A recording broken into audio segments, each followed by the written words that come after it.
going to discuss about principles and types of insurances. In last class we discussed about insurance. What is insurance? It is an agreement and a contract between two, the person who is insured and the insurer. So insurance అనేది ఒక contract, ఒక అగ్రిమెంట్గా describe ఒక agreement create చేసుకొని ఆ అగ్రిమెంట్ని insurer దగ్గర, అంటే ఎవరైతే insurer ఉంటారో అతని దగ్గర మనం సేఫ్ గార్డ్, అంటే టు సెక్యూర్ అవర్ పర్సనల్, అంటే లైఫ్ అవ్వచ్చు, లేకపోతే ఇండివిజువల్స్ అవ్వచ్చు, ఆర్గనైజేషన్స్ అవ్వచ్చు, ఎవరినైనా కానీ సెక్యూర్ చేసుకోవడం కోసం ఇన్సూరెన్స్ అనేది మనం కట్టడం జరుగుతుంది. So let us discuss about principles of insurance. So insurance principles. So ఇన్సూరెన్స్కి ఖచ్చితంగా పాటించాల్సిన, అంటే మనం ఇన్సూరెన్స్ చేస్తున్నాము, so we are going to do the insurance. So insurance అనేది మనం ఒక కవరేజ్ పాలసీ అనేది మనం తీసుకుంటున్నాము అంటే ఖచ్చితంగా ఈ ప్రిన్సిపల్స్, అంటే వీటిని ఖచ్చితంగా పాటించాల్సిందే. అది ఇన్సూరెన్స్ ఏజెంట్ అయినా అవ్వచ్చు, ఇన్సూరెన్స్ కంపెనీ అయినా అవ్వచ్చు, ఎవరైతే ఇన్సూరెన్స్ తీసుకుంటున్నారో వాళ్ళు కంపల్సరీ ఈ రూల్స్, అంటే ప్రిన్సిపల్స్, అంటే మెయిన్గా ఇన్సూరెన్స్ కంపెనీ యొక్క ప్రిన్సిపల్స్ అనమాట ఇవి. అంటే ఇన్సూరెన్స్ కంపెనీ ఖచ్చితంగా పాటించాల్సిన రూల్స్. ఇంకా చెప్పాలి అంటే రూల్స్ ఆఫ్ ఇన్సూరెన్స్ కంపెనీ అని మాత్రం మనం చెప్పచ్చు. Insurance company first insurable interest. Insurable interest అంటే ఎవరైతే ఇన్సూరెన్స్ చేస్తున్నారో ఆ వ్యక్తికి ఖచ్చితంగా ఇంట్రెస్ట్ అనేది ఉండాలి. అంటే without interest of the insurer, అంటే ఎవరైతే ఇన్సూరెన్స్ చేస్తున్నాడో, అంటే పర్టికులర్ పర్సన్, మేబీ ఇండివిజువల్ అవ్వచ్చు, లేకపోతే కంపెనీ అవ్వచ్చు, organization, whatever it maybe. So వాళ్ళు ఇన్సూరెన్స్ చేస్తున్నారు అంటే వాళ్ళకి ఇంట్రెస్ట్ ఉండాలి. మనం ఇన్సూరెన్స్ చేస్తున్నాము అంటే మనకి కంపల్సరీగా ఇంట్రెస్ట్ అనేది ఉంటేనే, అంటే అప్పుడు మాత్రమే ఆ ఇన్సూరెన్స్ అనేది పర్ఫెక్ట్ అవుతుంది. అంతేకాని మనకి తెలియకుండా ఇన్సూరెన్స్ చేయడము, లేకపోతే మనకి ఇంట్రెస్ట్ లేకుండానే ఇన్సూరెన్స్ చేపిస్తే దాన్ని వేజరింగ్ కాంట్రాక్ట్ అని అంటాం. అంటే అది చెల్లని కాంట్రాక్ట్, అంటే it will not be void, అంటే వాయిడ్ అవుతుంది, అంటే అది చెల్లని కాంట్రాక్ట్ అవుతుంది. నాట్ వాయిడ్ అంటారు, వ్యాలిడ్ కాంట్రాక్ట్ అని కూడా అనొచ్చు. సో వ్యాలిడ్ అవ్వదు కాబట్టి ఆ ఇన్సూరెన్స్ మనం చేసుకుంటున్నాము అంటే ఖచ్చితంగా ఎవరి పేరు మీద అయితే ఇన్సూరెన్స్ తీసుకుంటున్నామో ఆ పర్టికులర్ పర్సన్ ఇంట్రెస్ట్ అనేది కంపల్సరీ ఇంపార్టెంట్. సో ఇక్కడ మనం గూడ్స్ గురించి మాట్లాడుతున్నాం. ఒకవేళ గూడ్స్ అనుకోండి, గూడ్స్ ఇంట్రెస్ట్ పర్సన్స్ కాదు కదా, అవి ఇంట్రెస్ట్ చూపించలేవు. బట్ ఆ కంపెనీ హెడ్ ఎవరైతే ఉంటారో అతను ఇంట్రెస్ట్ చూపించాలి. లేకపోతే ఎక్స్పోర్ట్ ఇంపోర్ట్ చేసేటప్పుడు వాళ్ళిద్దరూ ఇంట్రెస్ట్ అనేది చూపించాలి. ఇక్కడ మెయిన్ ఏంటి అంటే ఎవరైతే ఇన్సూరెన్స్ చేసుకుంటున్నారో వాళ్ళకి ఇంట్రెస్ట్ అనేది ఉండాలి. మేము ఇన్సూరెన్స్ చేసుకుంటున్నాము, ఇది మాకు బెనిఫిట్గా ఉంటుంది, సో అనే ఇంట్రెస్ట్ అనేది వీళ్ళు కంపల్సరీగా చూసుకుంటారు. అండ్ అలాగే నెక్స్ట్ అట్మోస్ట్ గుడ్ ఫెయిత్, అంటే నమ్మకం అనేది ఇన్సూరెన్స్ కంపెనీ అనేది మనకి క్రియేట్ చేయాలి. యాజ్ అ కస్టమర్ మనం వాళ్ళని అప్రోచ్ అయ్యి వాళ్ళ దగ్గర మనం ఇన్సూరెన్స్ అనేది చేయించుకుంటున్నప్పుడు వాళ్ళకి మన మీద నమ్మకం అనేది ఉండాలి. అంటే మనం వాళ్ళ మీద నమ్మకాన్ని చూపించాలి. మనకి వాళ్ళ మీద నమ్మకం ఉంటేనే మనం ఇన్సూరెన్స్ కడుతున్నాం. సో అలా నమ్మకం అనేది వాళ్ళు క్రియేట్ చేసుకోగలగాలి. అంటే ఇన్సూరెన్స్ కంపెనీ అనేది మనకి ఫెయిత్ఫుల్, అంటే బాగా పర్టికులర్గా ఆ గుడ్ ఫెయిత్ అనేది క్రియేట్ చేయగలగాలి. అంటే పలానా ఇన్సూరెన్స్ కంపెనీ మంచి కంపెనీ, సో ప్రాబ్లం లేదు, మనం అక్కడ ఇన్సూరెన్స్ చేయించుకోవచ్చు అని చెప్పి వాళ్ళు కనుక మనకి మంచిగా వర్క్ అనేది ఇవ్వగలిగితే అప్పుడు వాళ్ళ మీద మనకి నమ్మకం వస్తుంది. బట్ ఇఫ్ ఆ ఫెయిత్ కనుక లాస్ అయితే, అంటే వన్స్ వాళ్ళు మనకి కరెక్ట్గా వర్క్ చేయట్లేదు, సో వాళ్ళు మనకి క్లారిటీ ఇన్ఫర్మేషన్ ఇవ్వట్లేదు, సో వాళ్ళు ఒకవేళ మనల్ని ఫ్రాడ్ చేస్తున్నారు అనే ఏదైనా ఒక చిన్న మిస్అప్రోప్రియేషన్, అంటే ఏదైనా ఒక చిన్న మిస్అండర్స్టాండింగ్ వచ్చినా కానీ ఆ ఇన్సూరెన్స్ అనేది ఇంకా చెల్లుబాటు అవ్వదు. అంటే వన్స్ ఆ ఫెయిత్ అనేది మనం పోగొట్టుకున్నాము, ఆ కంపెనీ వాళ్ళ ఫెయిత్ పోగొట్టుకున్నారు అంటే ఇంకా అది ఎప్పటికీ ఆ పర్టికులర్ పర్సన్ నుంచి రిటర్న్ బ్యాక్, అంటే వన్స్ ఎవరైనా ఇన్సూరెన్స్ చేయించుకున్నారు, సో వాళ్ళు ఇన్సూరెన్స్ చేయించుకున్న వాళ్ళకి అమౌంట్ కరెక్ట్గా ఇవ్వలేదనుకోండి, కంపెనీ మీద నమ్మకం ఆటోమేటిక్గా పోతుంది. వన్స్ ఎప్పుడైతే ఆ నమ్మకం పోతుందో ఇంకా ఆ పర్టికులర్ పర్సన్కి మళ్ళీ ఎప్పుడు ఆ ఇన్సూరెన్స్ కంపెనీ అనేది నమ్మకాన్ని క్రియేట్ చేయలేదు. సో అందుకనే ఖచ్చితంగా ఇన్సూరెన్స్ కంపెనీ అనేది మంచి నమ్మకాన్ని జనాల్లో, అంటే ఎవరైతే ఇన్సూరెన్స్ చేసుకుంటున్నారో వాళ్ళకి క్రియేట్ చేయాలి, జనరల్ పబ్లిక్కి క్రియేట్ చేయాలి. అలాగే ఇండెమ్నిటీ, ఏదైనా లాస్ కానీ ఏదైనా ఒక సిచ్యువేషన్ కానీ వచ్చినప్పుడు దాన్ని మనం ఎలా రీగెయిన్ చేయగలుగుతాము, సో దానికి మనం ఎలా పర్ఫెక్ట్గా వెళ్తాము, సో ఆ సిచ్యువేషన్ నుంచి ఓవర్కమ్ ఎలా అవ్వగలరు అనేది కూడా ఇండెమ్నిఫైగా అంటే ఖచ్చితంగా ఆ ఇండెమ్నిటీ అనేది క్రియేట్ చేయగలగాల్సిన బాధ్యత ఇన్సూరెన్స్ కంపెనీకి ఉంటుంది. అలాగే ప్రాక్సిమేట్ కాజ్, ఈ ప్రాక్సిమేట్ కాజ్ వచ్చేసరికి ఖచ్చితంగా ఎవరు దీని మీద ఎక్కువ ఫోకస్ చేస్తారు అంటే ఇన్సూరెన్స్లో మ్యాక్సిమం మెరైన్ ఇన్సూరెన్స్ అంటే షిప్పింగ్లో కానీ షిప్పింగ్లో మ్యాక్సిమం షిప్స్లో కనుక లోడ్ని పంపిస్తున్నప్పుడు అలాంటి సిచ్యువేషన్లో ఈ ప్రాక్సిమేట్ కాజ్ అనేది వర్తిస్తుంది. అంటే ఖచ్చితమైన రీజన్, అంటే కాజ్ అంటే ఏంటి, రీజన్, ఆ రీజన్ని ఖచ్చితంగా వాళ్ళు మెన్షన్ చేస్తారు. షిప్లో గూడ్స్ వెళ్తున్నాయి, సో అవి వాటర్లో నార్మల్గా షిప్ మొత్తం మునిగిపోయింది, సో అదొక reason.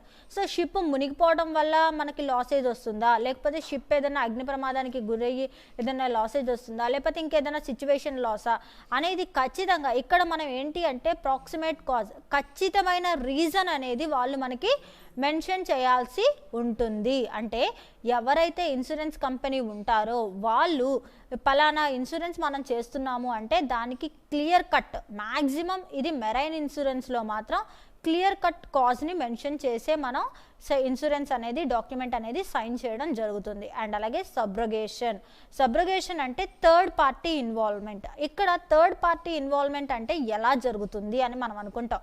So third party involvement అంటే ఫర్ ఎగ్జాంపుల్ ఒక వెహికల్ ఉంది, ఒక వెహికల్ని ఒక పర్సన్, ఇప్పుడు మనం వెహికల్ కొన్నాము, వీఆర్ ద ఫస్ట్ పర్సన్, మన మీద ఇన్సూరెన్స్ అనేది ఉంటుంది. సో అయితే ఆ పర్టికులర్ ప్రోడక్ట్ అంటే ఇక్కడ మనము ఇన్సూరెన్స్ కంపెనీ అనేవాళ్ళు 1 and 2 persons అవుతాము. సో అయితే ఇక్కడ ఆ పర్టికులర్ మన ఆ పర్సన్గా ఆ వ్యక్తి ఇప్పుడు మనము మన పేరు మీద ఇన్సూరెన్స్ అయ్యి ఉంది.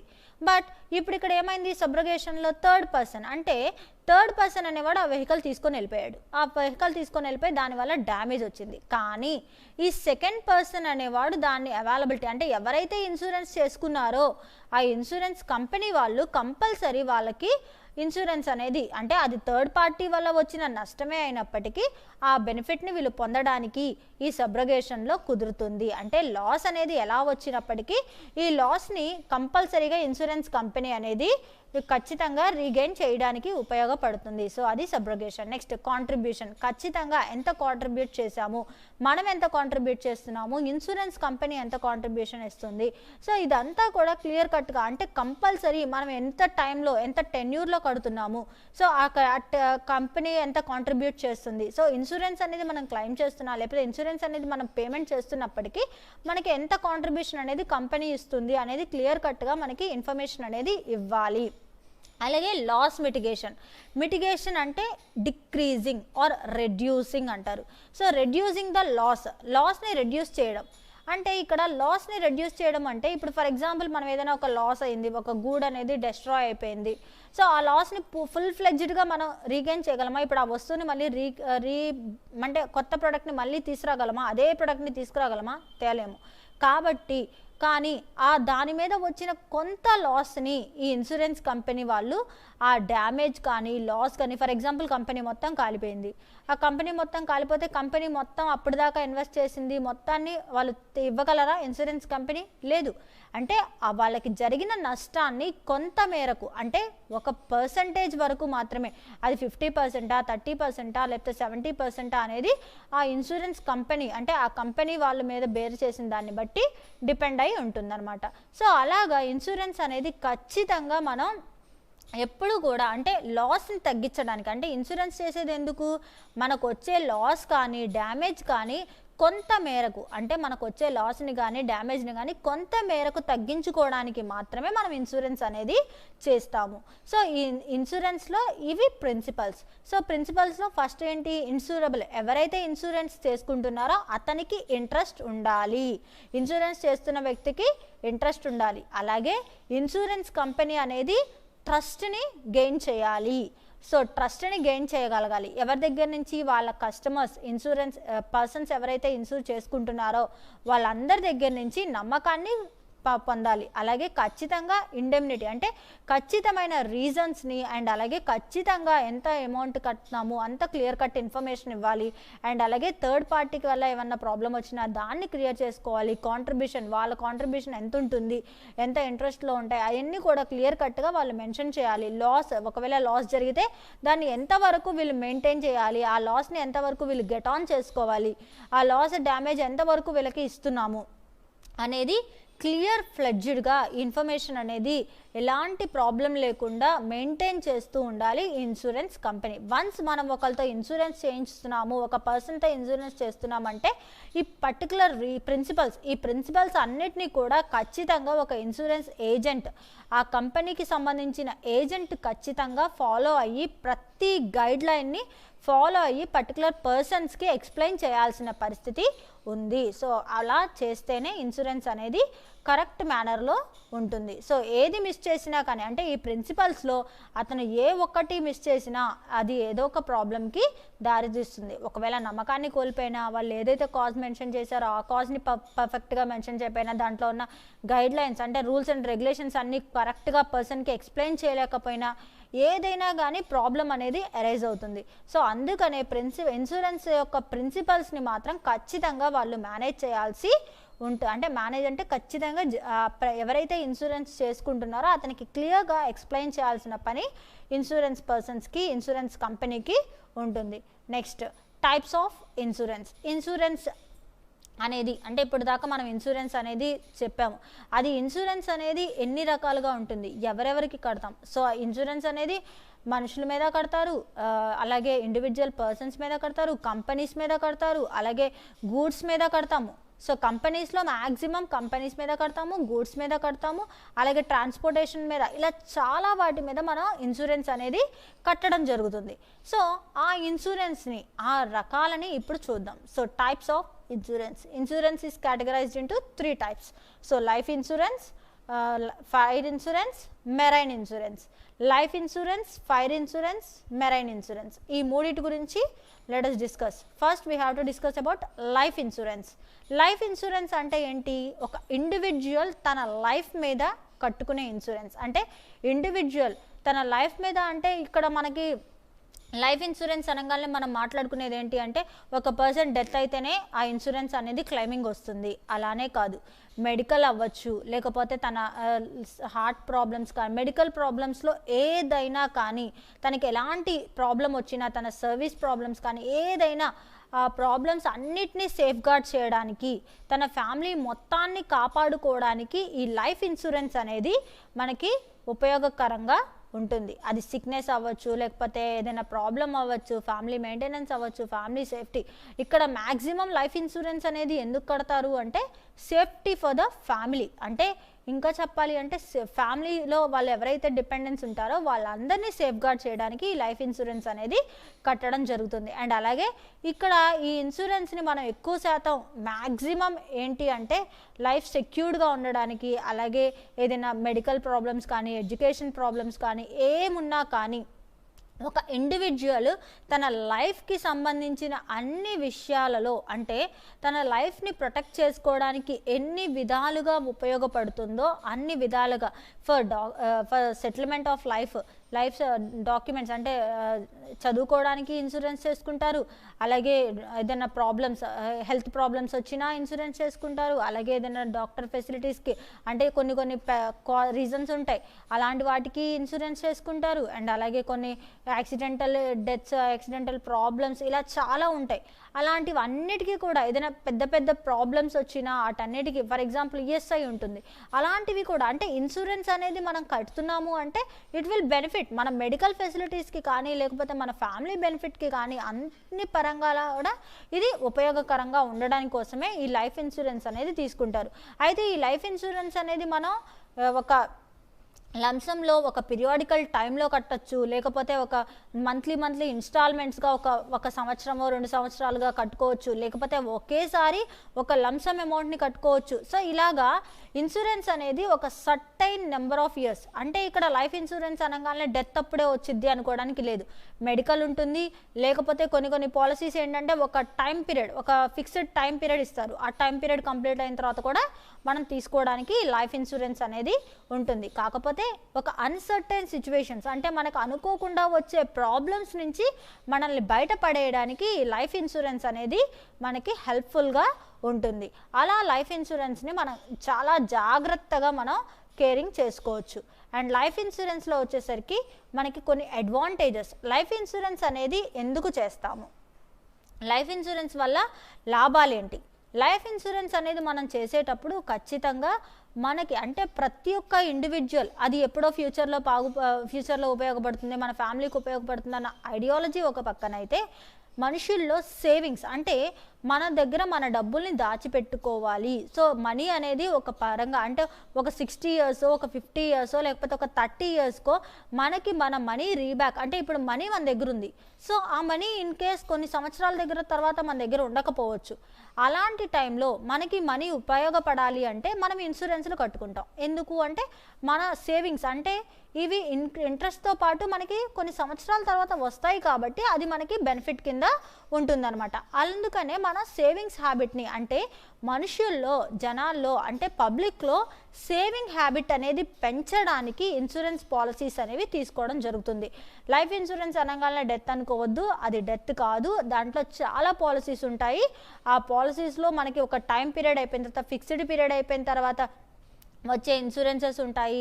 అలాగే పాలసీస్ మనకి చదువుకోవడానికి తీసుకునే ఉంటాయి, అలాగే మన లైఫ్ సెటిల్ అవ్వడానికి తీసుకునే ఇన్సూరెన్స్లు ఉంటాయి. సో ఇలా చాలా లైఫ్ ఇన్సూరెన్స్ పాలసీస్ అనేవి మనకు ఉంటాయి. ఇందులో మెయిన్ మెయిన్ అడ్వాంటేజ్ ఏంటి అంటే సేవింగ్ హ్యాబిట్ని ఎంకరేజ్ చేయడానికి ఈ లైఫ్ ఇన్సూరెన్స్ అనేది హెల్ప్ఫుల్గా ఉంటుంది. అలాగే ఈ లైఫ్ ఇన్సూరెన్స్ అనేది మనం మార్టగేజ్ కింద కానీ అసైన్మెంట్ కింద కానీ తీసుకోవచ్చు. అంటే ఇక్కడ మార్టగేజ్ అనేది ఎలా ఉపయోగపడుతుంది అంటే, వీళ్ళు మనం లైఫ్ ఇన్సూరెన్స్ అనేది కవర్ తీసుకున్నప్పుడు కొంతకాలం తర్వాత మనం దాన్ని లోన్ రూపంలో తీసుకోవచ్చు. ఆ ఇన్సూరెన్స్ కంపెనీలో కొన్ని అలా లోన్స్ కూడా ఇచ్చే ఛాన్సెస్ మనకి ఉంటుంది. మనకు కొంత పీరియడ్ అయిన తర్వాత పాలసీలో నుంచి కొంత అమౌంట్ అనేది లోన్ రూపంలో కూడా ఇన్సూరెన్స్ కంపెనీస్ ఇస్తాయి. అండ్ అలాగే ట్యాక్స్ బెనిఫిట్స్, ప్రతి ఒక్క లైఫ్ ఇన్సూరెన్స్కి ట్యాక్స్ ఫ్రీ.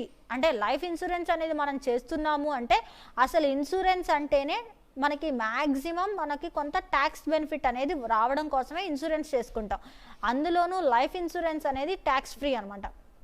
సో అందుకనే ఈ ట్యాక్స్ ఫ్రీ కాబట్టి దీనివల్ల మనకి కొంత లైఫ్ ఇన్సూరెన్స్ కట్టడం వల్ల మనకి ట్యాక్స్ బెనిఫిట్ అనేది అరైజ్ అవుతుంది. కాబట్టి చాలామంది ఈ లైఫ్ ఇన్సూరెన్స్ని కట్టడానికి ఇష్టం అనేది చూపిస్తారు. సో అందుకనే ట్యాక్స్ బెనిఫిట్ పొందుతాం కాబట్టి ట్యాక్స్ నుంచి మినహాయింపు, అంటే మనకి ట్యాక్స్ కట్టాల్సిన అవసరం నుంచి, ఫర్ ఎగ్జాంపుల్ బాగా కంపెనీస్ కనుక బాగా సంపాదిస్తున్నాయి, సో కోట్లలో వాళ్ళకి డబ్బులు వస్తున్నాయి. సో అలా కోట్లలో డబ్బులు వచ్చేటప్పుడు వాళ్ళు ఏం చేస్తారు అంటే ఇలా ఇన్సూరెన్స్లు కట్టి ట్యాక్స్ నుంచి కొంత మినహాయింపు అనేది తెచ్చుకుంటూ ఉంటారు. సో అలాగా ట్యాక్స్ నుంచి మనకి బెనిఫిట్ అనేది వస్తుంది. అలాగే protection to family members in case situations, ఏదైనా uncertain conditions, uncertain problems arise అయినాయి, లేకపోతే ఏదైనా మెడికల్ ఎమర్జెన్సీ వచ్చింది, ఇలాంటి సిచ్యువేషన్స్లో మన ఫ్యామిలీ మెంబర్స్ ఎక్కడికి వెళ్లకుండా, ఏ ప్రాబ్లమ్స్ ఫేస్ చేయకుండా, ఎలాంటి ప్రాబ్లమ్ని హెవీ డిస్ట్రక్షన్స్ని ఫేస్ చేయకుండా మన ఫ్యామిలీ మెంబర్స్ని ప్రొటెక్ట్ చేసుకోవడానికి ఈ లైఫ్ ఇన్సూరెన్స్ అనేది ఉపయోగపడుతుంది. అలాగే మన డబ్బుల్ని పెట్టుబడి పెట్టడానికి ఇది ఒక బెస్ట్ సోర్స్. అంటే మన మనీ ఇన్ ఫ్యూచర్ డబల్ అవ్వడానికో, లేకపోతే విత్ ఇంట్రెస్ట్తో సహా మనకి కావాల్సిన టైంలో కావాల్సిన పీరియడ్లో మన మనీ మన చేతికి రావడానికి ఇది బెస్ట్ సోర్స్ కింద కూడా మనం చెప్పచ్చు. అలాగే సోషల్ సెక్యూరిటీ, ఈ ఇన్సూరెన్స్ అనేది ఖచ్చితంగా, లైఫ్ ఇన్సూరెన్స్ అనేది ఖచ్చితంగా సోషల్ సెక్యూరిటీ. నేను చెప్పాను కదా, మెడికల్ పరంగా కానీ, లేకపోతే ఏదైనా యాక్సిడెంటల్స్ అయినా కానీ, లేకపోతే ఏదైనా uncertain situations in our family arise అయినా కానీ, ఇది సోషల్ సెక్యూరిటీగా మన ఫ్యామిలీకి కానీ మనకి కానీ హెల్ప్ఫుల్గా ఈ లైఫ్ ఇన్సూరెన్స్ కవరేజ్ పాలసీ అనేది ఉంటుంది. సో దీన్నే లైఫ్ అష్యూరెన్స్ పాలసీ అని కూడా మనం అంటాం అనమాట. సో లైఫ్ అష్యూరెన్స్ పాలసీ అన్నా లైఫ్ ఇన్సూరెన్స్ పాలసీ అన్నా ఒకటే. సో మనకి ఈ లైఫ్ ఇన్సూరెన్స్ పాలసీ అనేది ఖచ్చితంగా ఉపయోగపడుతుంది. అండ్ ఈ లైఫ్ అష్యూరెన్స్ పాలసీ అనేది కంపల్సరీగా మనకి ఉపయోగపడటమే కాదు, అండ్ దీనివల్ల మనకి చాలా బెనిఫిట్స్ కూడా ఉంటాయి. And next types. So life insurance policy వల్ల టైప్స్. సో లైఫ్ ఇన్సూరెన్స్ పాలసీని మనం చదువుతున్నాము అంటే దానిలో కొన్ని రకాలు ఉన్నాయి. అంటే ఇందాక చెప్పాను కదా, లైఫ్ ఇన్సూరెన్స్ అంటే ఓన్లీ చనిపోయిన తర్వాత వచ్చే ఇన్సూరెన్స్ కాదు. సో కొంత వేరే వేరే రకాలు కూడా, అంటే కొన్ని డిఫరెంట్ ప్రాసెస్ కూడా ఉన్నాయి, కొన్ని టైప్స్ కూడా ఉన్నాయి అని చెప్పాను కదా. దాంట్లో first one whole life policy. మన లైఫ్ మొత్తానికి కూడా ఇన్సూరెన్స్ అనేది కడతాము. సో అయితే ఇది ఇన్సూరెన్స్ కంపెనీకి మనం ఒక ఫిక్స్డ్ ప్రీమియమ్స్ కింద, అంటే ఒక సంవత్సరం, అంటే సంవత్సరానికి ఇంతనో లేకపోతే 4 సంవత్సరాలకి ఇంతనో, ఇలా ఒక ఫిక్స్డ్ ప్రీమియం కింద మనం అమౌంట్ అనేది పే చేస్తాం. అయితే ఆ టైం పీరియడ్, ఫర్ ఎగ్జాంపుల్ ఎవరైతే మనం ఉన్నామో, సో మనం కొన్ని సంవత్సరాలు పెట్టుకుంటాం, మేబీ అది ఒక 60 years 30 years 20 years ఇలా ఒక టైం పీరియడ్ అనేది whole life insurance. For example 60 years అవ్వగానే నాకు ఇన్సూరెన్స్ కంపెనీ నుంచి కొంత అమౌంట్ రావాలి, సో దానికోసమే నేను ఈ ఇన్సూరెన్స్ కడుతున్నాను అని చెప్పి హోల్ లైఫ్ పాలసీ అంటారు దాన్ని. సో అలాగేంటి, మనం 60 years వరకు దాన్ని కడుతూనే ఉంటాం పీరియాడికల్గా, అంటే మంత్లీ అవ్వచ్చు. ఇక్కడ మంత్లీ కట్టుకునే ఉంటుంది, అలాగే పీరియాడికల్గా కట్టుకునే, అంటే 6 monthsకో 3 monthsకో కట్టుకునేది ఉంటుంది, అలాగే 1 yearకి కట్టుకునేది ఉంటుంది. లేకపోతే ఒకేసారి ఫిక్స్డ్ ప్రీమియం కింద కట్టుకొని మనం అది తర్వాత, అంటే మన ఇయర్, అంటే for example 60 years of age, మనం ఇప్పుడు 30 years, మనకి ఒక 20 years అలా ఉంది. సో మనం 60 years దాకా కట్టుకుంటున్నాం. సో 60 years ఏజ్కి మనకి ప్రీమియం కావాలి అని మనం అనుకున్నాం. సో అంటే ఇప్పుడు ఏంటి, మనకి 30 years టైంలో తీసుకున్నాం కాబట్టి ఇంకా 30 years వరకు ఇంట్రెస్ట్ వేసి ఆ ఇన్సూరెన్స్ ప్రీమియం వాళ్ళకి కావాల్సిన ప్రీమియంకి కావాల్సిన వడ్డీలు అన్నీ వేసి మనకి ఆ రోజుకి ఎంత ప్రీమియం అవుతుంది ఆ క్యాష్ వాల్యూని మనకి ఇవ్వడం జరుగుతుంది. ఇన్ కేస్ అన్ఎక్స్పెక్టెడ్ సిచ్యువేషన్, ఎవరైనా చనిపోయారు, సో అలాంటప్పుడు ఈ ఇన్సూరెన్స్, అంటే ఇప్పుడు లైఫ్ మీద ఇన్సూరెన్స్ కట్టారు, లైఫ్ పాలసీ తీసుకున్నారు, సడన్గా చనిపోయారు. సో చనిపోయినప్పుడు మరి ఆ ఇన్సూరెన్స్ ఎవరికి వెళ్తుంది, వాళ్ళ హెయిర్స్, అంటే వాళ్ళ నామినీస్ ఎవరైతే ఉంటారో, వాళ్ళ ఫ్యామిలీ మెంబర్స్ ఎవరైతే ఉంటారో వాళ్ళకి డెత్ బెనిఫిట్తో పాటు, అంటే ఇక్కడ ఇన్సూరెన్స్ పాలసీ అంటే నార్మల్గా ఉన్న వాళ్ళకేమో ఇమీడియట్గా, అంటే టైం పీరియడ్ అవ్వగానే వాళ్ళు కట్టిన దానికి ఇంట్రెస్ట్ వేసి ఇస్తారు. బట్ ఎవరైనా చనిపోతే మాత్రం దాంతోపాటు, అంటే ప్రీమియంతో పాటు డెత్ బెనిఫిట్ కూడా యాడ్ అయ్యి వాళ్ళ హైర్స్ ఎవరైతే నామినీస్ ఉంటారో వాళ్ళకి ఇవ్వడం జరుగుతుంది. ఇలా ఇన్సూరెన్స్ కంపెనీ అనేది హోల్ లైఫ్ ఇన్సూరెన్స్ కనుక చేస్తే వాళ్ళకి అలా యూస్ఫుల్ అవుతుంది. And endowment life assurance policy. So life assurance policy, endowment అంటే ఈ ఇన్సూరెన్స్ అనేది మనం కొంత అమౌంట్ కింద కడతాము. అయితే ఈ అమౌంట్ మనం కట్టడానికి ఏంటి అంటే మెయిన్ ఇంపార్టెంట్ థింగ్ ఏంటి అంటే ట్యాక్స్ సేవింగ్.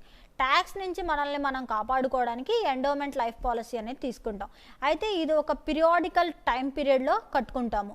ఒక 4 months 5 months లేకపోతే ఒక 6 months టైం పీరియడ్ పెట్టుకొని 4 monthsకి ఒక 4 months దాకా ఒకటి 4 monthsకి ఒక పేమెంట్, మళ్ళీ 4 months అలా క్వార్టర్లీ అలా పేమెంట్ అనేది మనం ఒక పీరియాడికల్గా చేసుకుంటూ వెళ్తాం. అంటే పీరియాడికల్గా ఒక అమౌంట్ అనేది ఇన్వెస్ట్ చేసుకుంటూ ఈ ఎండోమెంట్ లైఫ్ పాలసీలో వేసుకుంటాము. అండ్ అది కూడా సేమ్ యాజ్ ఇట్ ఈస్ మనకి ఒక పీరియడ్ ఆఫ్ టైం అయిపోగానే మన అమౌంట్ మనకి వచ్చేస్తుంది. కాకపోతే దీనికి మాత్రం ఖచ్చితంగా ఒక టెన్యూర్ అనేది ఉంటుంది. హోల్ లైఫ్ పాలసీ లాగా కాదు, కానీ హోల్ లైఫ్ పాలసీ అంటే ఇన్ కేస్ చనిపోతే కూడా అమౌంట్ వస్తుంది. కానీ ఇక్కడ ఎండోమెంట్ పాలసీలో చనిపోతే మనం ఎంతైతే అమౌంట్ కట్టామో ఆ అమౌంట్ మాత్రమే, అంటే ఎప్పుడు ఎంత ఇన్సూరెన్స్ అమౌంట్ అయితే కట్టామో అది మాత్రమే వస్తుంది. దాంతో ఎలాంటి, అంటే ఇక్కడ హోల్ లైఫ్ పాలసీకి లాగా దీనికి ఎలాంటి ఇది అనేది ఉండదన్నమాట.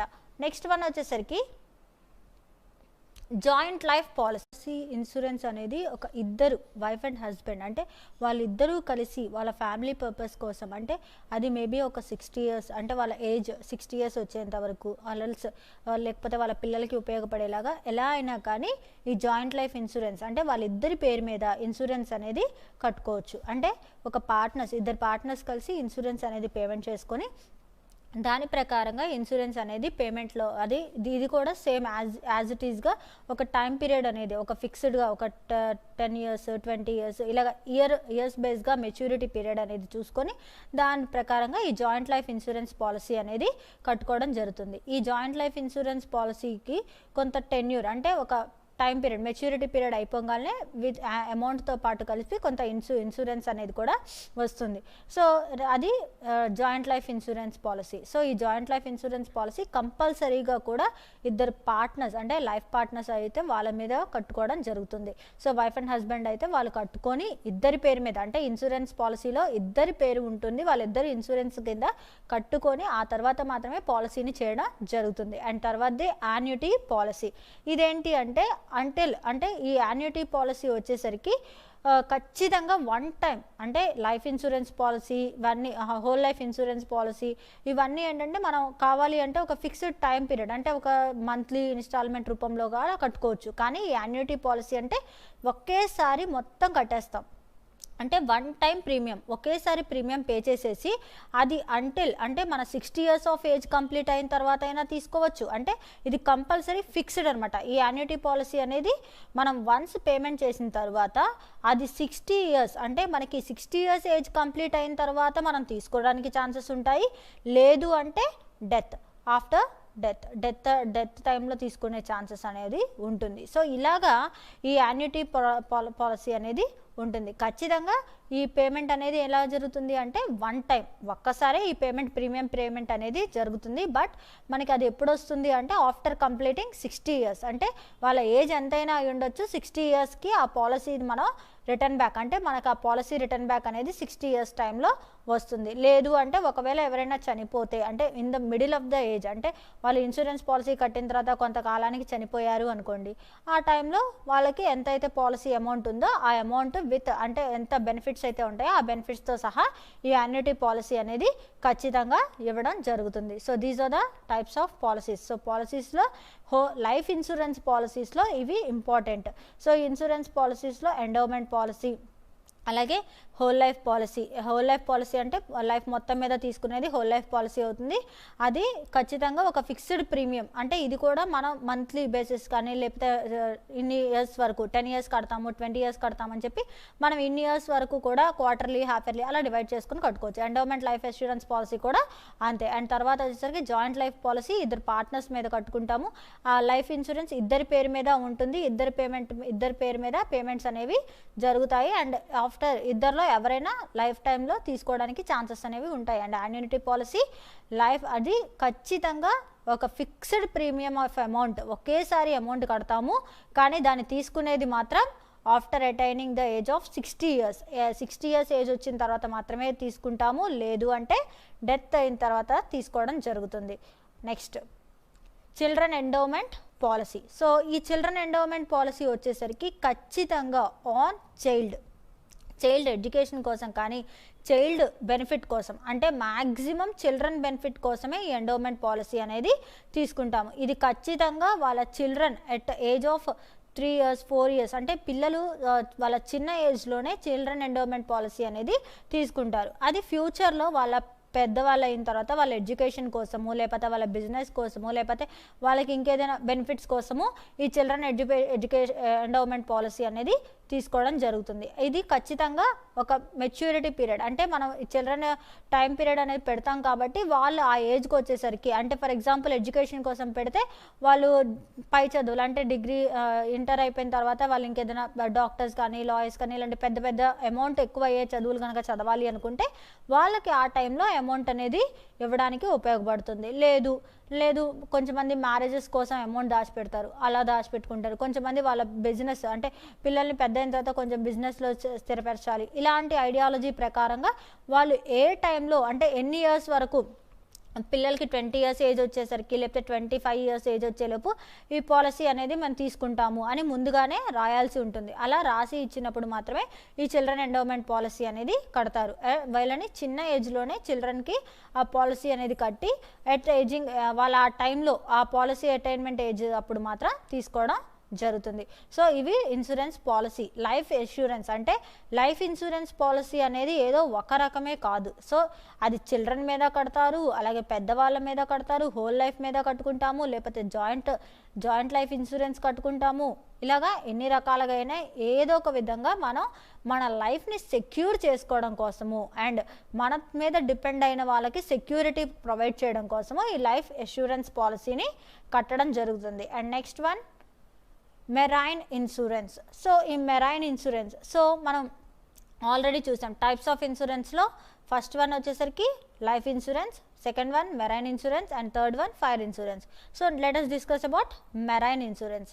మెరైన్ ఇన్సూరెన్స్ అంటేనే మనకు తెలుసు షిప్స్లో బోట్స్లో వెళ్ళే వస్తువుల్ని, అంటే ఇక్కడ ఖచ్చితంగా గూడ్స్ ఏవైతే ఉంటాయో అవన్నీ ఖచ్చితంగా త్రూ బోట్స్ ద్వారా వెళ్తాయి కాబట్టి, అవి మెరైన్స్లో వెళ్తాయి కాబట్టి అక్కడ ఖచ్చితంగా ఏదో ఒక లాసేజ్, అంటే ఏదైనా మెరైన్ అంటే మనం సముద్రంలో వెళ్ళేటప్పుడు ఏదైనా అంటే సీలో ఓషన్స్లో వెళ్తున్నప్పుడు ఏదైనా ప్రాబ్లమ్స్ రావచ్చు.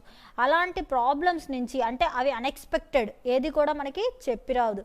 సో కాబట్టి అలాంటి అన్ఎక్స్పెక్టెడ్ సిచ్యువేషన్స్ నుంచి మనల్ని గెయిన్ చేయడానికి ఖచ్చితంగా ఈ మెరైన్ ఇన్సూరెన్స్ ఖచ్చితమైన కాజెస్తో కూడి ఇన్సూరెన్స్ అనేది చేయడం జరుగుతుంది. సో మెరైన్ ఇన్సూరెన్స్ అనేది మనం చేస్తున్నాము అంటే మెరైన్లో, అంటే మనకి సీలో ప్రాబ్లమ్స్ ఏమన్నా వచ్చినప్పుడు అలాంటి ప్రాబ్లమ్స్ అన్నిటినీ ఓవర్కమ్ చేసుకోవడానికి, మనకి కార్గోస్ ఇలాంటివి వెళ్తున్నప్పుడు వాటి నుంచి ప్రాబ్లమ్స్ ఏమన్నా వస్తాయి అనుకుంటే మనం మెరైన్ ఇన్సూరెన్స్ చేస్తాం. ఈ మెరైన్ ఇన్సూరెన్స్ అనేది ఖచ్చితంగా ఇన్సూరబుల్, అంటే ఖచ్చితంగా ఇది ఖచ్చితంగా ఫెయిత్, అంటే ఈ మెరైన్ ఇన్సూరెన్స్ ఎవరి మీద పడితే వాళ్ళ మీద కట్టడానికి వీల్లేదు. ఖచ్చితంగా ఇక్కడ మనం ఖచ్చితంగా ఇన్సూరెన్స్ పాలసీ అనే వాళ్ళు చేసేటప్పుడు ఫెయిత్ అనేది కంపల్సరీ ఉండాలి. అండ్ అలాగే ఈ కాసా ప్రాక్సిమా, అంటే కాస్ అనేది చాలా పర్ఫెక్ట్గా, నేను ఆల్రెడీ మీకు కాస్ అప్రాక్సిమా గురించి చెప్పినప్పుడు చెప్పాను, ఆ ప్రిన్సిపల్ గురించి ఎక్స్ప్లెయిన్ చేసినప్పుడు మీకు ఈ మెరైన్ ఇన్సూరెన్స్ యొక్క ఇంపార్టెన్స్ అక్కడ నేను చెప్పాను. మెరైన్ ఇన్సూరెన్స్కి కంపల్సరీ, అంటే మెరైన్ ఇన్సూరెన్స్లో కాజ్ అనేది పర్ఫెక్ట్గా మెన్షన్ చెయ్యాలి. వితౌట్ కాజ్, అంటే కాజ్ అనేది ఇక్కడ చాలా ఇంపార్టెంట్ థింగ్ కింద చెప్పచ్చు. సో కాజ్ అనేది మెన్షన్ చేయలేదు అంటే మనం ఇన్సూరెన్స్ అనేది చెయ్యలేము. సో కాజ్ మెన్షనింగ్ అనేది ఇక్కడ చాలా ఇంపార్టెంట్ టాపిక్ కింద అంటాము. అయితే దీంట్లో ఈ మెరైన్ ఇన్సూరెన్స్ అనేది కొంత విధాలుగా, అంటే కొన్ని అంటే కొంచెం డిఫరెంట్ కేసెస్లో డిఫరెంట్ విధాలుగా ఉంటుంది. అయితే ఈ మెరైన్ ఇన్సూరెన్స్ చేయాలి అంటే మనం ఖచ్చితంగా ఈ 3 థింగ్స్ని ఫాలో అవ్వాలి. అవేంటి అంటే ship insurance or hull insurance. అంటే ఏంటి అంటే ఇది షిప్ మీద, ఫర్ ఎగ్జాంపుల్ గూడ్స్ మొత్తం ఒక పెద్ద షిప్లో పంపిస్తున్నాం. సో ఇక్కడ మనం ఏం చేస్తాము అంటే ఓవరాల్ షిప్ మీద మొత్తం మీద ఇన్సూరెన్స్ అనేది పేమెంట్ చేయడం జరుగుతుంది. అంటే ఇక్కడ ఏంటి, మనం హోల్ ఫ్లెడ్జ్డ్గా ఆ షిప్కి ఏదైనా డ్యామేజ్, అంటే ఇక్కడ మ్యాక్సిమమ్ ఆ షిప్ ఓనర్స్ అనే వాళ్ళు ఇన్సూరెన్స్ చేసుకుంటూ ఉంటారు. వీళ్ళు చేసేది ఏంటి అంటే మ్యాక్సిమం ఆ షిప్ మొత్తానికి, అంటే వీళ్ళు కార్గోస్ కానీ గూడ్స్ కానీ పంపిస్తున్నప్పుడు ఆ షిప్ మొత్తం మీద ఇన్సూరెన్స్ అనేది కట్టేస్తారు. సో అలా కట్టడం వల్ల ఏదైనా లాసేజ్ వచ్చినా, ఏదైనా ప్రాబ్లం వచ్చినా కానీ ఓవరాల్గా మొత్తంగా గెయిన్ చేసుకునేది ఆ ఇన్సూరెన్స్. అంటే దాంట్లో ఉన్న గూడ్స్కి ఇన్సూరెన్స్ ఉంటుంది, అలాగే షిప్ డ్యామేజ్ అయింది కాబట్టి ఇన్సూరెన్స్ అనేది ఆ షిప్కి ఎంత డ్యామేజ్ అయింది, దానికి ఎంత కాజ్ అనేది ఉంది అనేది కూడా క్లియర్ కట్గా ఈ షిప్ ఆర్ హల్ ఇన్సూరెన్స్లో వాళ్ళు ఇవ్వడం జరుగుతుంది. సో ఫుల్ ఫ్లెడ్జ్డ్ లాస్ని కాంపెన్సేట్ చేస్తారా అంటే అది సెకండరీ, బట్ వాళ్ళు ఇన్సూరెన్స్ అనేది మనం చేసాం కాబట్టి ఎంతో కొంత బెనిఫిట్ అనేది మనం ఈ షిప్ ఆర్ హల్ ఇన్సూరెన్స్ ద్వారా చూడొచ్చు. ఖచ్చితంగా ఇక్కడ షిప్ మొత్తం మీద ఇన్సూరెన్స్ అనేది కట్టడం జరుగుతుంది. Next cargo insurance.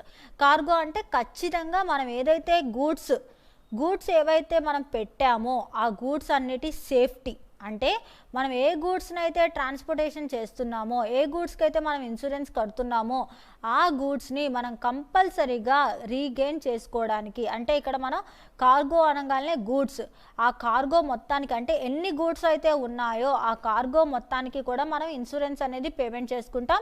కంపల్సరీగా ఈ కార్గో ఇన్సూరెన్స్ని మనం ఎప్పటికప్పుడు రీగెయిన్ చేసుకుంటూ ఉండాలి. మెరైన్ ఇన్సూరెన్స్ అంటే సీస్లో బోట్స్లో మనకి గూడ్స్ వెళ్తున్నప్పుడు ఖచ్చితంగా ఈ కార్గో ఇన్సూరెన్స్ ఉంటే మనం ఎంత గూడ్స్ అయితే లాస్ అయ్యామో, ఎన్ని గూడ్స్ అయితే మనం లాస్ ఇంకర్ అయ్యామో ఆ ఇన్సూరెన్స్ మొత్తాన్ని కూడా రీగెయిన్ చేసుకోవడానికి, అంటే ఆ లాస్ని మనం రీగెయిన్ చేసుకోవడానికి, ఆ లాస్ నుంచి మనల్ని మనం సేఫ్ గార్డ్ చేసుకోవడానికి ఈ కార్గో ఇన్సూరెన్స్ అనేది, మనం ఎంత గూడ్స్ అయితే నష్టపోయామో అవి కొంత మేరకు మనం రీగెయిన్ చేసుకోవడానికి ఈ కార్గో ఇన్సూరెన్స్ అనేది ఉపయోగపడుతుంది. Next one freight insurance. Freight insurance అంటే మనకి తెలుసు ఫ్రైట్ ఛార్జెస్ పే చేస్తాం. అంటే మనం గూడ్స్ని ఇన్సూరెన్స్ అంటే మనం గూడ్స్ని కార్గోలో పంపుతున్నా, లేకపోతే షిప్స్లో పంపుతున్నా, లేకపోతే ఇంకా బోట్స్ అంటే ఒక చోట నుంచి ఇంకో చోటకి గూడ్స్ని ట్రాన్స్ఫర్ చేస్తున్నాం. సో మనం ఆటోమేటిక్గా ఫ్రైట్ ఛార్జెస్ అనేవి పే చేస్తాం. అంటే ఫ్రైట్ ఛార్జెస్లోనే ఫ్రైట్ ఇన్సూరెన్స్ కూడా ఇంక్లూడ్ అయ్యి ఉంటుంది. అంటే for the safety of goods, అంటే గూడ్స్ని సేఫ్గా జాగ్రత్తగా ఉంచడానికి ఈ ఫ్రైట్ ఇన్సూరెన్స్ అనేది కట్టడం జరుగుతుంది. అవి ఫ్రమ్ ద స్టేజ్ అంటే అవి గూడ్స్ని అంటే ట్రాన్స్పోర్టేషన్ మొత్తం అంటే ఆ గూడ్స్ మొత్తం ఓవరాల్ షిప్లో నుంచి లోడింగ్ అవుతున్నా అన్లోడింగ్ అవుతున్నా మొత్తం ప్రతి చోట కేర్ఫుల్గా ఎక్కడ ఎలాంటి లాసేజ్ రాకుండా ప్రతి గూడ్ని సేఫ్ సైడ్లో ఉంచడానికి ఈ ఫ్రైట్ ఇన్సూరెన్స్ అనేది ఉపయోగపడుతుంది. And what are the characteristics of insurance? Marine insurance యొక్క క్యారెక్టరిస్టిక్స్ ఏంటి? ఇప్పుడు మెరైన్ ఇన్సూరెన్స్ మనం చేస్తున్నాం. సో దాంట్లో మేజర్గా పాటించాల్సినవి ఖచ్చితంగా ఆ మెరైన్ ఇన్సూరెన్స్లో కంపల్సరీ ఒక జనరల్ కాంట్రాక్ట్, అంటే ఇక్కడ మెరైన్ ఇన్సూరెన్స్ చేస్తున్నాము అంటే ఎవరైతే గూడ్స్ని పంపిస్తున్నారో ఇక్కడ ఇంపోర్ట్ ఎక్స్పోర్టర్ ఇద్దరు ఉంటారు, వాళ్ళిద్దరి మధ్య ఒక జనరల్ కాంట్రాక్ట్ అగ్రిమెంట్ అనేది ఫ్రేమ్ అవుతుంది. ఆ జనరల్ కాంట్రాక్ట్ అగ్రిమెంట్తో పాటు ఈ ఇన్సూరెన్స్ కూడా వాళ్ళు ఫ్రేమ్ చేసుకొని వాళ్ళు పేమెంట్ చేయాల్సి ఉంటుంది. ఖచ్చితంగా ఈ కాంట్రాక్ట్ అనేది ఈ ఇన్సూరెన్స్లో మస్ట్ అండ్ షుడ్ ఉంటుంది. అండ్ కన్సిడరేషన్, ఎంత రిటర్న్ అమౌంట్ వస్తుంది, ఇక్కడ మనం ఇన్సూరెన్స్ చేసేటప్పుడే మన గూడ్స్ వాల్యూ ఎంత, అది మనకి రిటర్న్ బ్యాక్లో ఎంత వస్తుంది అనేది ఇన్కమ్ ట్యాక్స్ డిపార్ట్మెంట్ వాళ్ళు క్లియర్ కట్గా ఇన్ఫర్మేషన్ అనేది ఇవ్వడం జరుగుతుంది. సో వాళ్ళు క్లియర్ ఫ్లెడ్జ్డ్గా వాళ్ళ ఆ ఇన్ఫర్మేషన్ని మనకి ఇంత ఇన్ఫర్మేషన్ ఉంది, సో ఇంత కన్సిడరేషన్ మీకు వస్తుంది అని చెప్పేసి వాళ్ళు క్లియర్ కట్గా మనకు ఆ ఇన్ఫర్మేషన్ అనేది ఇవ్వడం జరుగుతుంది. అండ్ కవరేజ్ ఫర్ ఇన్సూరెన్స్ కవరేజ్కి ఖచ్చితంగా ఈ పాలసీ మనం ఎంత కవరేజ్ చేసుకోవాలి, ఈ పాలసీకి ఎంత అమౌంట్ ఆఫ్ ఇన్సూరెన్స్ ఉంది అనేది కూడా మనకి క్లియర్గా మెన్షన్ చేస్తారు. సో ఇక్కడ ఫ్రైట్ ఇన్సూరెన్స్లో మనం కవరేజ్ దేనికి కవరేజ్ చేస్తున్నాం, సో మనం ఇక్కడ పాలసీ అనేది తీసుకుంటున్నాము అంటే మనం గూడ్స్కి తీసుకుంటున్నామా, లేకపోతే ఆ గూడ్స్ అనేవి పర్ఫెక్ట్గా అంటే గూడ్స్లో ఎంత క్వాంటిటీ ఆఫ్ గూడ్స్ ఉన్నాయి ఆ గూడ్స్ మొత్తానికి తీసుకుంటున్నామా, లేకపోతే ఆ షిప్ మొత్తానికి తీసుకుంటున్నామా, లేకపోతే కార్గో మొత్తానికి తీసుకుంటున్నామా, అసలు కవరేజ్ ఇన్సూరెన్స్ కవరేజ్ అనేది అసలు దేని మీద తీసుకుంటున్నాం, అది యాక్సిడెంట్ అయితేనా, లేకపోతే ఒకవేళ గూడ్స్ ఏమన్నా పాడైపోతే చేస్తున్నామా, లేకపోతే గూడ్స్ ఏమన్నా డెస్ట్రాయ్ అంటే పూర్తిగా వాటిని డెస్ట్రాయ్ చేసేస్తే ఏదైనా అగ్ని ప్రమాదమో లేకపోతే ఏదైనా ప్రాబ్లం వస్తేనో, so what is the reason, అసలు ఈ ఇన్సూరెన్స్ అనేది మనం ఎందుకు కడుతున్నాం, కవరేజ్ ఆఫ్ ఇన్సూరెన్స్ అంటే అదే ఆ ఇన్సూరెన్స్ అనేది ఎందుకు కడుతున్నాము అనేది క్లియర్ కట్గా మనం కవరేజ్ పాలసీ అనేది మెన్షన్ చేయాలి. అండ్ ఇన్సూరెన్స్ మోడ్ అంటే మనం ఏ మోడ్ ఆఫ్ ఇన్సూరెన్స్ చేస్తున్నాం, ఇది ఇద్దరికీ బెనిఫిషియలా, ఒకరికే బెనిఫిషియలా, అసలు ఇన్సూరెన్స్ అనేది యూస్ఫుల్ అవుతుందా అవ్వదా, అసలు ఇన్సూరెన్స్ని మనం పర్ఫెక్ట్ వేలో మేనేజ్ చేస్తున్నామా, అసలు ఇన్సూరెన్స్ కడుతుంటే అసలు ఎవరు కడుతున్నారు, ఎందుకు కడుతున్నారు, సో ఇన్సూరెన్స్ని ఏ విధంగా మెయింటైన్ చేయాలి అనేది కూడా ఇక్కడ మనం చూడొచ్చు. సో ఈ మెరైన్ ఇన్సూరెన్స్లో మాత్రం ఖచ్చితంగా అంటే అది డెస్ట్రాయ్ అయ్యే పద్ధతిని కూడా మనం క్లియర్గా అంటే ఒకవేళ గూడ్స్ ట్రాన్సిట్లో పాడైపోయినాయి, సో స్పాయిల్ అయిపోయినాయి, ట్రాన్సిట్ లేట్ అవ్వడం వల్ల అంటే షిప్స్ అనేవి లేట్గా రావడం వల్ల పాడైపోయింది, సో దానికి కూడా మనం పాలసీ కట్టేటప్పుడే ఆ మోడ్ అనేది క్లియర్గా మెన్షన్ చేయాలి. సో అలాంటి మెన్షనింగ్ అనేది ఇక్కడ చాలా ఇంపార్టెంట్.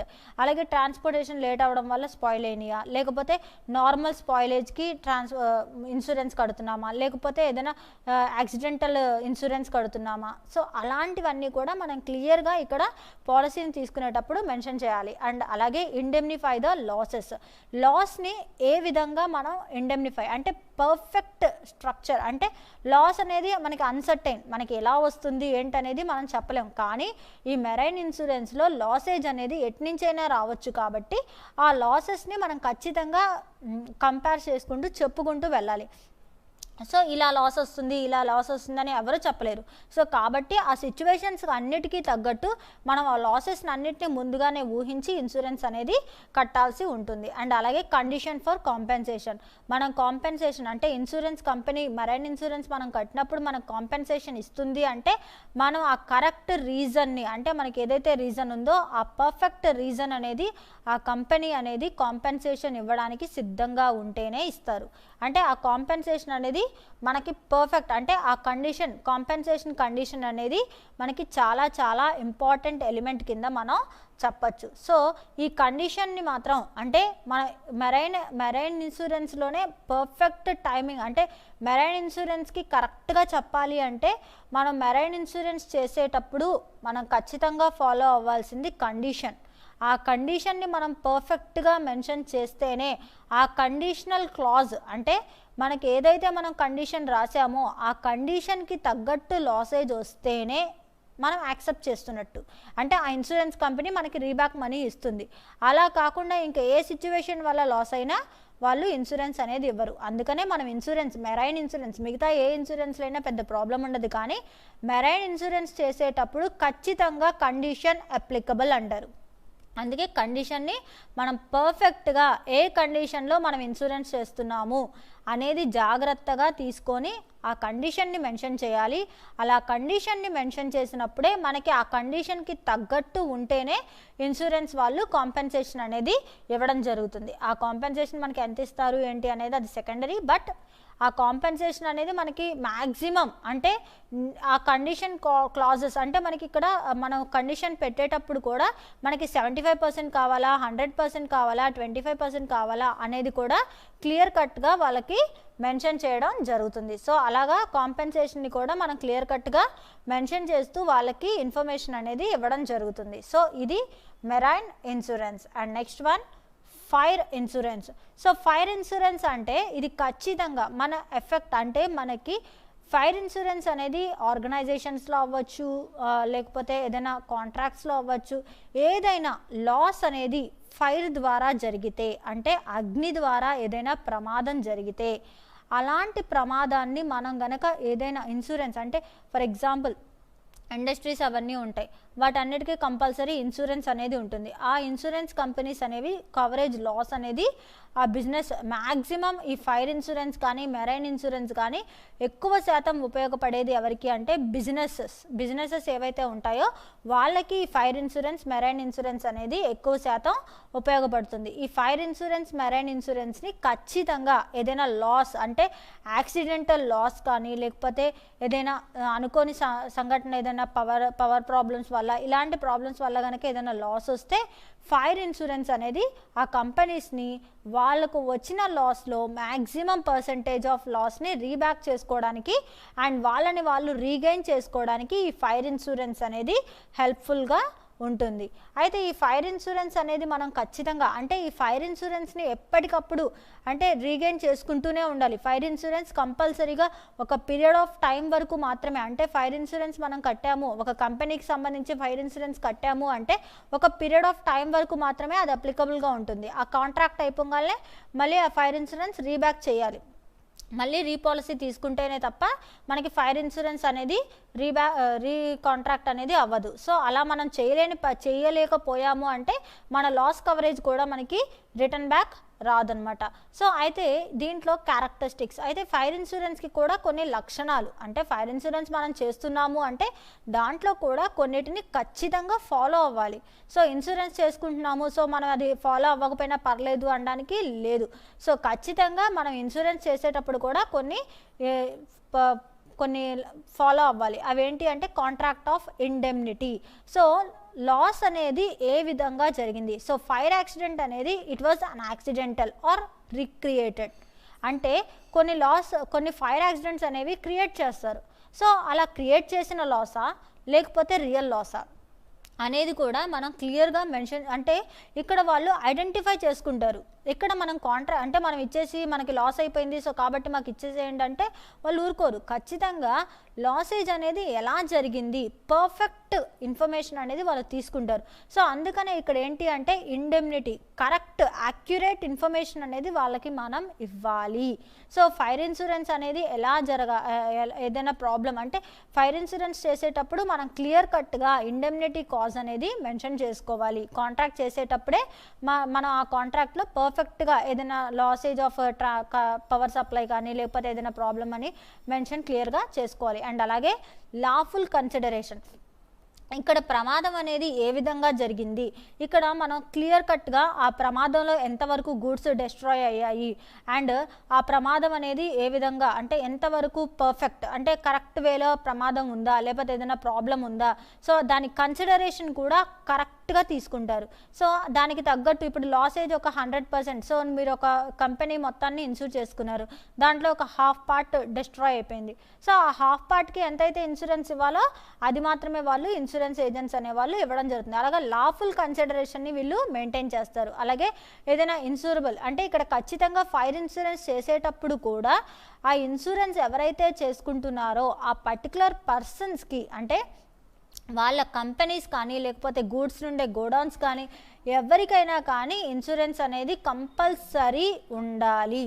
అంటే ఆ ఇంట్రెస్ట్ అంటే ఎవరైతే ఇన్సూరెన్స్ చేసుకుంటున్నారో వాళ్ళకి ఇంట్రెస్ట్ లేకుండా ఇన్సూరెన్స్ అనేది చేయడానికి వీల్లేదు. మ్యాక్సిమం ఈ ఇన్సూరెన్స్ అంతా కూడా గోడౌన్స్ మీద వాళ్ళందరి మీద జరుగుతూ ఉంటుంది తప్ప మిగతా ఎక్కడా కూడా ఈ ఇన్సూరెన్స్ అనేది జరగదు. సో ఇలాగ గోడౌన్స్ అవ్వచ్చు లేకపోతే ఇంకా ఎవరైనా కానీ ఇన్సూరెన్స్ అనేది ఖచ్చితంగా కట్టచ్చు.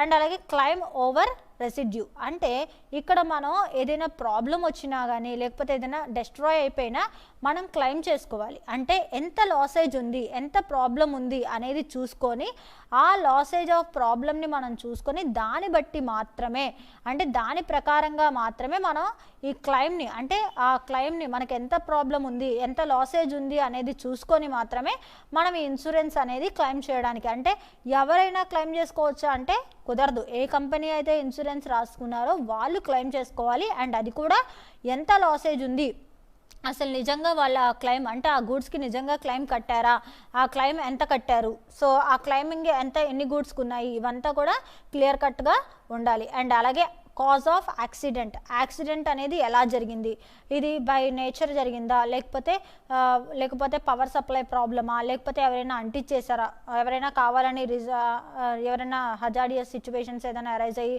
లేకపోతే మనకి ఉంటారు కదా రైవలరీస్ ఎవరైనా కావాలని తగలబెట్టేశారా, ఇలాంటి సిచ్యువేషన్స్ అన్నిటినీ కూడా కంపేర్ చేసుకొని దాని ప్రకారంగా ఇన్సూరెన్స్ అనేది తీసుకోవడం జరుగుతుంది. అంటే యాక్సిడెంట్ కాజ్ని కూడా కంపల్సరీ ఇక్కడ మెన్షన్ చేయాలి. సో యాక్సిడెంట్ కాజ్ కూడా పర్టికులర్ సిచ్యువేషన్లో అంటే ఏ కాజ్లో ఈ సిచ్యువేషన్ అనేది జరిగింది సో అనేది కూడా మనం పర్టికులర్గా మెయింటైన్ చేయాలి. అండ్ అలాగే మనం ఫైర్ ఇన్సూరెన్స్ కడుతున్నాము అంటే ఖచ్చితంగా నమ్మకం అనేది ఉండాలి.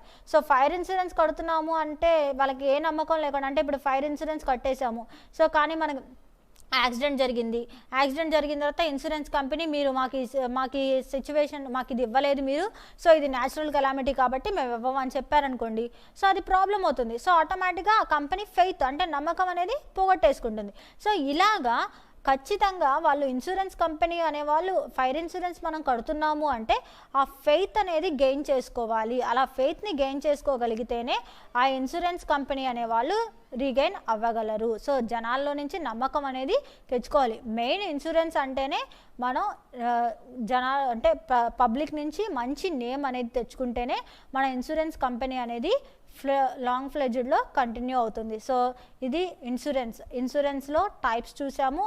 టైప్స్ ఏంటి, fire insurance, marine insurance and life insurance అట్లా టైప్స్ చూసాం. మళ్ళీ లైఫ్ ఇన్సూరెన్స్ ఎన్ని రకాలుగా డివైడ్ అయ్యింది సో అదంతా చూసాం. సో ఇన్సూరెన్స్ గురించి ప్రిన్సిపల్స్, టైప్స్ అండ్ ఇదంతా కూడా అడ్వాంటేజెస్, డిసడ్వాంటేజెస్ అన్నీ కూడా ఈ క్లాస్లో చూడడం జరిగింది.